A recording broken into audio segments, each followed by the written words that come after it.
त्याचे प्रमुख आहेत त्यांनी केलं त्याबद्दल त्यांना मनापासून धन्यवाद देतो।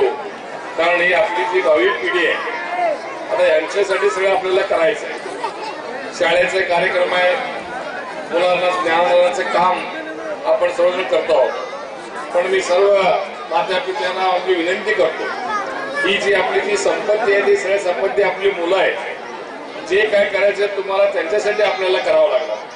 राज्यकर्ते असू द्या, समाजकर्ते असू द्या, शिक्षण प्रमुख संस्थेचे प्रमुख असू द्या किंवा आपण पालक म्हणून असू द्या, आपण त्यांच्या सर्वांगीण विकासासाठी तुम्हाला आम्हाला भविष्यात काम करणार आहोत।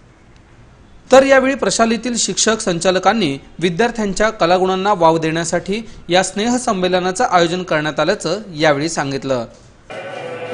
विद्यार्थ्यांना कलागुणाला वाव मिळावा म्हणून ग्रामीण विद्यार्थ्यांना शहरामध्ये शिकता येत नाही आणि जाता येत नाही, त्यासाठी त्या मुलांना विविध गुणदर्शनाचे जे कार्यक्रम आहेत अशापासून त्यांना संधी मिळावं, त्या मुलांना सहभागी होता यावं यासाठी आम्ही विविध गुणदर्शनाचे कार्यक्रम आयोजित केले आणि त्याच्यामध्ये वेगवेगळ्या प्रकारचे गाणे, सर्वधर्मीय असे विविध प्रकारचे नृत्य स्पर्धा आणि डान्स असं आम्ही या ठिकाणी आमच्या प्रशालेमध्ये आयोजित केलेलं आहे। म्हणजे ज्या विद्यार्थ्यांना सुप्त गुण आहेत, ज्या विद्यार्थ्यामध्ये जी कला आहे ती कला प्रदर्शित व्हावी, त्यांना एक स्टेज मिळावा, त्यांना एक म्हणजे पुढं काहीतरी त्यांचं भवितव्य घडावं, त्यांच्या कलागुणांना वाव मिळावा म्हणून आमच्या प्रशालेमध्ये आम्ही या विद्यार्थ्यांना त्यांच्या कलागुणांना वाव देण्यासाठी